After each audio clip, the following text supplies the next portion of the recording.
Good afternoon. Ask questions. Any questions? Zach? How helpful was the bye for Michael, not just to come off the performance that he did against Michigan State, but to be able to kind of carry maybe the confidence of that performance into the bye week, to have the time to really, kind of diagnose or whatever you want to say the work he's done so far this season, and to rest a little bit more with obviously the shoulder injury. Right. No, I think the bye was critical for Mike. I think it was critical for our whole team, and I know offensively it was critical for us. You look at, it's only 5 games through the season, but when you look at fall camp and the grind that's just been nonstop for them, it's over 2 months. So it was really important for us to have that. I think Mike continued to rehab, and that's going to be a constant theme all season. That's not going to end. I'm not going to let it end. I think that as far as being a mature football player, college football player at this level, it's not just him, but all the guys are going to have bumps and bruises, and even if they don't, they need to continue to do things to keep their body fresh and bring it back after big games, especially like the physical one we played on last Saturday against Michigan State. Kevin and Jim? One common thread to this offense through Michael and Peyton has been kind of quarterback accuracy. How have you kind of designed the offense to make those high percentage throws, and how important is that going to be kind of going forward? Yeah, I think it's really important. We have a lot of playmakers that you give them a chance. Sooner or later, they're gonna bust something. And I was really excited about what Wap did with the ball in his hands, and I thought guys like D. Hale, he made some competitive catches, but he also fought for yards after the catch. Dave Ellis, I think it was one catch, but critical time, critical point in the red zone. And, for those guys just to get the ball accurately to their playmakers is really important. It gives us just more chances to keep the chains moving, to stay ahead of the chains, and just have the whole playbook really available to us in those manageable down distances. And when we get into third downs and shorts, you see the result of being 6 for 13. I think in that game against Michigan State. So it's because of the first and second down why we're so successful on third down in games like that. So I'm really pleased with what they're doing. It shows that they understand the reads and are working, away from the facility here to understand what they're going to see on Saturday. And it's all coming together. It's trust and belief in their teammates that the protection's going to be there, that the receivers and running backs are going to be, and tight ends are going to be open at the right time. So, it's just something we'll continue to build on. I know when we built the game plan, I thought the offensive staff did an amazing job of taking all those things into consideration. How are we going to get the ball to the playmakers out in space and let them work? And, we felt really comfortable going into Saturday that we had the tools within the game plan to be able to disperse the ball and let guys go make plays. Jimmy and Matt? Coach, I know you've had a lot of success before coming to Indiana, but now a couple games into the Big Ten season. Have you been able to maintain pretty much how you call games with the Big Ten Conference, or has there been some adjustment for you? I think it's the same. I guess are you talking like the rhythm of the game, or like even the procedures of it? Yeah. I think that everything's been exactly how it's been in the past as far as how we call the game. It really is football, and you want to be ahead of the chains and all the things I kind of just talked about to give yourself a chance to throw play action. Because you're in a second favorable, and even if it doesn't hit, you're in a third manageable to convert. So, first down is always super critical to us, and so I think everything that we've done has been consistent with how we've done in the past. Matt and Zach? Coach, I know during the game you're not thinking about completions and stats and all that, but was there a point Saturday where you're like, well, we haven't thrown in a while when he was in that streak? How impressed were you with not only Michael, but the receivers and the routes they were running, and just the whole unit was really kind of clicking? I mean, how pleased was that for you as no coordinator?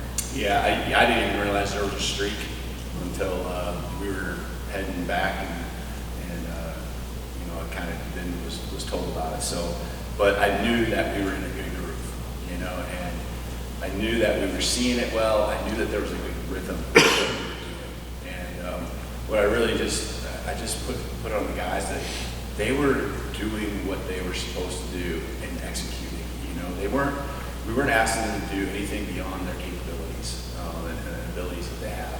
And you know, it's a credit to the talent we have and them just being locked in the moment and not being concerned about what the score was, who we were playing, just playing football the best that they could play. And you know, when you do that, throwing and catching the ball, and you just really break it down to catch it first and then go make a play. You know, we had one drop the entire game that was right at the end. We had one sack at the very end, and that was on a screen pass. You know, that was covered well. And so, you know, you look at, we had a couple penalties, false starts. We actually overcame 2 of the 3, I think, in drives. And so, and then the only turnover we had was the very last play of the game.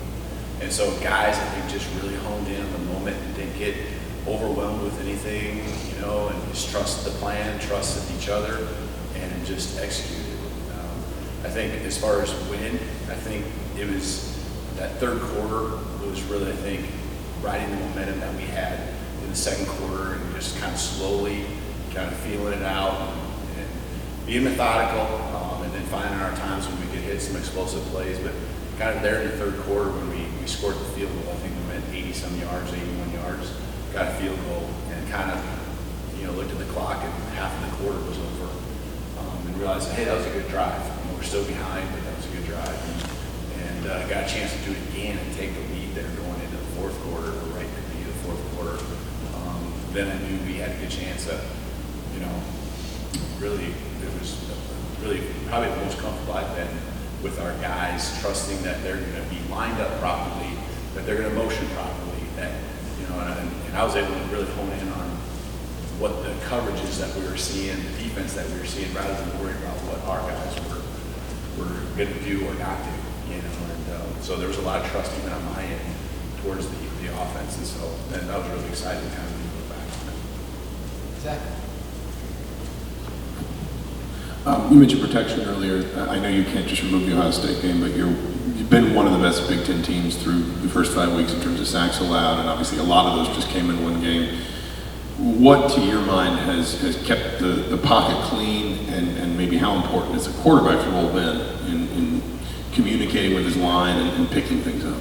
Right. Yeah, I think it first starts with the understanding of how we need to pick up blitzes and how we need to pick up, you know, the fronts that we're seeing. And so that starts with Coach Hiller and Coach Hart, you know, identifying the things that we need to make sure we're mindful of. And then the quarterback, like you said, communicating to the offensive line and them all being on the same page along with the running back. And so I think we've been really good with that part of it, the communication. There's in fact, I can't even think of one off the top of my head. I'm sure there is one where we have made the wrong protection check. I think we've been really good. And if we've made one, it hasn't hurt us. You know, the blitz hasn't come, or, you know, it didn't get home and we got rid of it quick. But I think then there's the other part to it. Our quarterbacks knowing where they can get rid of the football quickly, you know, because we've had pressure. I mean, every team in the Big Ten is going to have some pressure. There's some really good defenses out there, really good defensive fronts. And so we've had pressure, but our quarterbacks have been, you know, able to be confident that the receiver is going to break his route here, or, you know, this is my first read, this is where I can throw it quickly if I need to. And so everyone's been on the same page, and, you know, I know that's always been important to me is not have negative plays. Because negative plays also lead those in the end third and long situations. So I preach that a lot. I make sure we got a lot of ways to get rid of the football quick when we get in those situations where the pass rush is maybe a little heavier than what the quarterback might be comfortable with. John and Kevin. You talk about trust in your players. Obviously, you had a freshman left tackle in against Michigan State. I mean, what did you see from Matthew Bedford in that performance, and how much more trust do you have in him after watching that? Yeah, I think it was a critical game for him just to build confidence in himself, to show, not just to his teammates, but he proved to himself that he can do it. And was really excited watching the film too. I mean, you're going to make mistakes. but his mistakes were minimal, and you know, they were more technical things than anything. So it wasn't like he had really blown assignments or anything like that. So it was really exciting to see him grow and the confidence that he has, and how just in 1 week he's like a different person, you know, and that's really cool. And we knew as a staff that he's going to be a special player for us here, and you know, it's unfortunate it has to happen because of the Coy situation, but it's also cool on the other end to see a guy kind of realize, well, you know, I am able to play at this level, and I am able to do some things. There were some times where he was the reason why we were successful too, especially in the run game. You know, there was a time I can remember where it was a second down call. We ran the football, and I knew that this was a time where Matt's strength was going to help us have success on this play. So I'm actually thinking about that after the calls, man. Like, very confident that if we have to run behind him, you know, if that's where the ball goes, you know, it's going to be a good play. So it's pretty cool that you not just worry about what he's not capable of doing, but also the strength he can give you in certain plays and certain concepts. Kevin? You've obviously had, you know, since January to get to know the guys, but your ability to kind of communicate with them, and how has the buy-in been, and how has that process kind of evolved to now to where you're getting guys to execute? Yeah, I think last Monday was probably the most locked in. I hadn't even told them this, but I told the staff this, and that was the most locked in I've ever seen them. You know, and that's after a loss. And so I think it just shows that they're becoming more confident in who we are. And, I mean, it's a process, and you know, we're only as good as our last game, and the next one's coming up here really fast. So we got to start all over, and there's nothing that carries over. There's no points, there's no yards that carry over from last week's game to this next one coming up. And so I put a lot of it on the preparation that those guys had throughout the week to be ready. And you know, we're no different than any other team. You can go out there, and if you're not focused and locked in and understanding and trusting each other, a practice could be a disaster. But when guys are locked in, like we were on last Saturday, we can show what we're capable of doing, and it's playing at a high level. And so, you know, just riding the momentum and riding the confidence that I think that we've had, not just from last week, but I think it's been happening since the Ball State game. I really do believe that. I know it didn't show up in the Ohio State game like we'd hoped, but I think there was progress in the Eastern Illinois game as far as the efficiency concerned. We're still working on the run game at that point. We worked on the run game even more going to Ohio State. It didn't come to fruition just because of how the game played out, but you started seeing it really happen off run, pass, you know, kind of bounce start to happen in the UConn game. And we're not going to lose sight that we're never going to feel comfortable or feel like we've arrived. We're just going to keep moving forward one day at a time. And we know there's going to be setbacks and there's going to be obstacles that come our way. We just got to stay the course and keep trusting and believing. Cam, let me finish with Matt. When you have a guy like Walk, who's maybe more willing punt returner than most, how do you kind of strike the balance, or were there any discussions had between letting him do punt returns and also still being such a key part of the offense? Yeah, I mean, you know, offensively is what I'm concerned with, and any way he can help the team by getting his hands on the ball, I'm all for it. You know, if he can put points on the board through a punt return, you know, any type of return, you know, I'm all for that because that's field position. And, you know, between he and David Ellis, you know, in those areas, you know, I'm optimistic that we're going to get the good ball in the field position. And, you know, so any way Walk can help us, I know he wants to do it and enjoys that. So let him fly, let him have the ball. Matt, let's. Coach, you mentioned the run game. I know against a defense like Michigan State, you know, 150, 200 yards and 5 yards a pop is going to be not really realistic. But it seemed like you guys maybe got kind of that physicality that you've been looking for, and you know, you were able to pop a few runs and kind of keep them honest defensively. You kind of feel that way after watching the film. I do. I think that was key. Like you said, there's no eye-popping stats that were going to come about from that game. You know, from our end running football when you look back on it. But I think there was enough of a run game that opened up some things for us, you know, in the pass game and and allowed us to have maybe not balance statistically, but balance, with run to pass and enough of a threat to where guys were pulling to the box and opening up guys that can walk on the perimeter. I think D. Hale took advantage of that time or two, as well as some of our tight ends. So I think there were some guys pulling to the box because of some play action looks that created some space out on the perimeter. So there's no doubt that I think we improved, even though statistically maybe it didn't show, and that's going to continue to be a focus.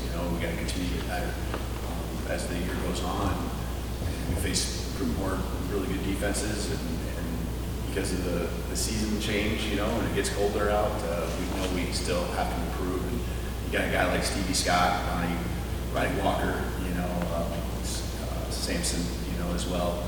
All three of those guys can carry it for us, and between them and the offensive line, we're going to continue to develop it. All right, thanks, Kevin. Yeah, thank you.